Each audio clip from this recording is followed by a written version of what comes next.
Welcome to this channel and thanks for checking out this video. If you're looking for an opener closer type recital piece, I have you covered today. Kevin Mckee's Riverrun for piccolo, trumpet, and piano is a nice addition to the trumpet repertoire. During the shutdown, I commissioned Kevin to write this piece and the project was completed in March of 21. In this video, we're going to take an inside look at Riverrun, and be sure to stick around to the end as I will sit down with Kevin Mckee to get his perspective on this piece as well.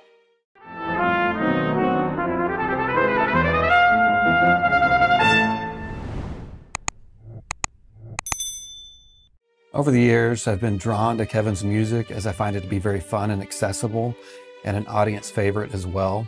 In 2012, I did the International Trumpet Guild premiere performance of one of his pieces, Centennial Horizon, at the ITG conference in Columbus, Georgia, and later recorded it on my album New Horizons about 10 years ago. It's been recorded many times over by many fabulous trumpet players. I believe Kevin Jibo was the first to record it, and others include Jason Bergman, Jose Schaefer, David Glogowski, Richard Stozel, and possibly others. Certainly, Centennial Horizon has become a standard piece in the trumpet repertoire, as have a number of Kevin Mckee's works. The duration of Riverrun is about 2 minutes and 40 seconds or so. Kevin's description of the piece is this: Riverrun is an opener-style piece that was inspired by imagery of a fun romp down a raging river, boating through rapids, running and leaping across rocks, just going full throttle and having a blast. The piece is written for piccolo, trumpet, and A and starts with a bang. Let's take a quick listen to the opening.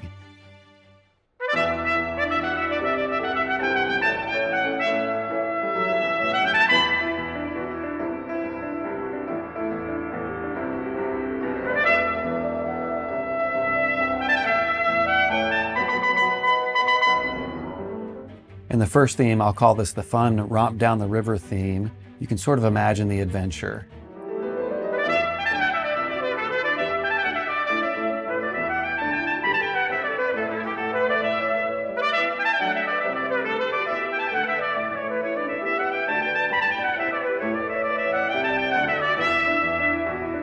Next, Kevin introduces another theme that is much more calm. I sort of imagine this as a respite from the rapids. It's short-lived as it quickly gets back to the original thematic material. Let's take a listen.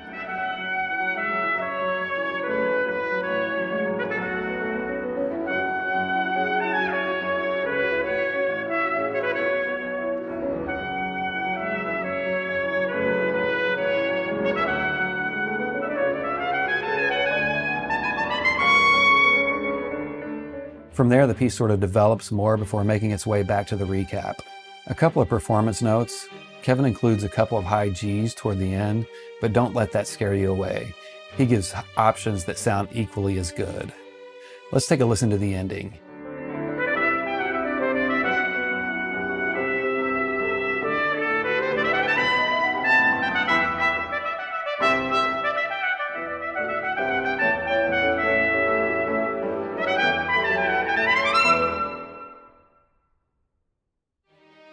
If you're looking for a fun way to start or end a recital, check out Kevin Mckee's Riverrun.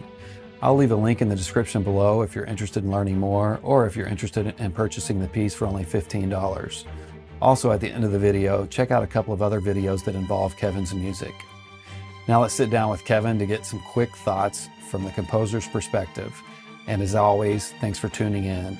And don't forget, if you're enjoying this content, hit that like button and consider subscribing to this channel. Hi everyone, welcome. It's great to be joined by Kevin Mckee here. As many of you already know, Kevin is a trumpet player, an accomplished composer, an accomplished trumpet player too, from the Washington, D.C. area. And it's really a unique opportunity to have a living composer sit down on this platform and discuss a piece that he's just written. And Kevin, thanks so much for joining us. Really appreciate it. My pleasure. Thank you for having me, Chris. Absolutely. So Kevin, can you maybe talk about why you started composing to begin with? When did that come in the picture? Because obviously you were focusing on trumpet in school and that sort of thing. So if you want to talk about that, that'd be great. Right. So the first thing I ever wrote was my senior year of high school. We had to do a senior project.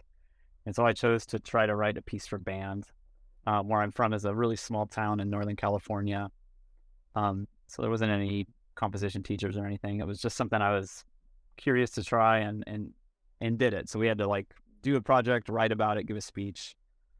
Um, so I never got to hear that piece other than just on like the MIDI recording, but it was a good experience. I started it, I finished it, spoke about it, and then didn't really compose again until grad school. I went to California State, Sacramento for trumpet for undergrad, and then came out to University of Maryland for graduate school. After my first year there, I got the opportunity to go out to the music master's course in Kazusa, Japan, called MMCK. I think it's called MMCJ now. It's basically a chamber music festival that brings together folks from all over the world, many of which don't speak the same language, just to play music together and just kind of drive in home that like music is this universal language that we can all like communicate with and share. And the faculty out there were folks from the Proteus 7 ensemble and Center City Brass, so one of which was Anthony DiLorenzo. And so who is absolutely phenomenal trumpet player and composer, and just getting to observe him as a player, and then we played some of his music out there too, was just a really cool opportunity for me, just to kind of like see somebody and talk with them that's like writing music that I really enjoyed, just kind of cinematic music. So after coming home from that, I was like, okay, I want to try this again. And so that year, my second year of graduate school, I tried to write a brass quintet I played in the graduate quintet at UMD, and I was like, okay, I'm going to write this piece this year, and we'll play it on my recital at the end of this year. And, so I had kind of had a little goal, and then wrote a piece called Escape Quintet, and it was well received. And, my teacher at the time, Chris Gecker, kind of like put me in touch with Rob McGregor at Balkwitter Music, and ended up getting that published, which was just, definitely wind in my sail. And then that's where the ball kind of started rolling for me. Yeah, I remember Escape when it came out. I mean, I think it's the standard in the repertoire now, which is amazing, and it's such a great piece. Let's get a little bit more specific on the piece we're talking about today, Riverrun. Stick a little picture of the score up here. So can you give us an inside look at your process in writing this piece, Riverrun, or any piece, I guess, for that matter? Yeah. So I feel like the first thing is just kind of setting parameters. Like you would ask for like kind of an opener style piece, like 2 to 3 minutes. And usually something like that is going to be a faster thing. And so I think right away it's like, okay, you're just kind of like making the sandbox more defined of like, okay, what am I trying to do here? And then from there, for me, it's just kind of what's the character or tone of this thing going to be? At the time, I think you mentioned earlier that this was kind of during the pandemic. I think right around that time that I was writing this, my daughters were like 5 and 3. And so we'd have these like epic pandemic dance parties in our house. And a lot of the music that we'd listen to is just fast stuff. And one of us, which was like the soundtrack to How to Train Your Dragon, which is like amazing music by John Powell. And it kind of has this like kind of Celtic, and I really like that. And so I was kind of started listening more to like some chieftains and like kind of river dance type music, kind of Irish, Scottish kind of jigs and things. And I was like, that's something I want to try to like inject into this piece. I feel like a lot of music, like when you hear on a recital, is Baroque. So you'll get kind of like really lyrical things, or, I think even more common, just kind of processional type, rondo or trumpet tune or trumpet voluntary, that kind of thing that's kind of pretty refined.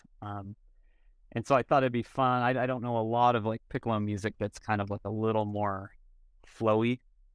And so I thought it'd be fun to kind of go for that kind of sound with this one.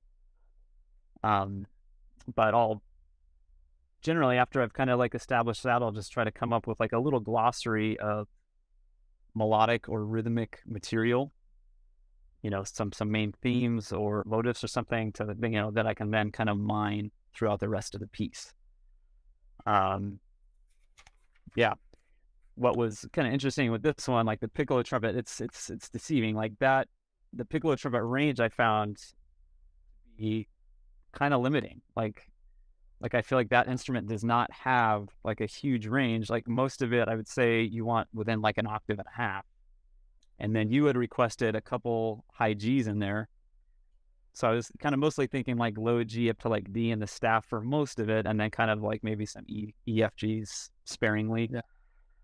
And so that created like a unique challenge, because I feel like it's most of their instruments you can kind of like get beyond that, especially with a player like your ability, you know. Yeah. Yeah. Well, I've really enjoyed the piece, Kevin, and I hope others will as well. And I know they will, and they probably already are. You know, so before you joined us, I mentioned earlier in this video the inspiration behind the piece, sort of this boating adventure down a raging river, and you know, you've used landscapes in some of your compositions in the past, and so you want to expand on that a little bit, maybe, what you were thinking there? Right. So it's like I actually think more of just like, yeah, just imagery is so helpful to me. Like, and a lot of times I'll try to find like photos or paintings or something. This one is just really just kind of like rock jumping down a river. I love rivers. That's like one of my favorite places to be. And so just kind of like that idea of just racing. So I wanted this thing, you know, to be pretty full throttle for, you know, two minutes or whatever it is. Yeah. Just to kind of like, you know, if it's an opener, just to kind of like say, hey, you know, grab some attention right out of the gate. Right. Awesome. Awesome. Well, you definitely do that in this piece. That's for sure. So some current projects, maybe, Kevin, that you're working on right now, that do you want to discuss any of those, or what Yeah, you're up to right now? working on a brass trio for the University of Maryland Brass Quintet, which is Chris Gecker, Greg Miller, and Matt Guilford. Right. So they, I'm writing like a 3-movement thing for them, and yeah, I'm excited about it. This is one I named the 3 movements after my 3 favorite months of the year: October, November, December, just that kind of corridor of the year.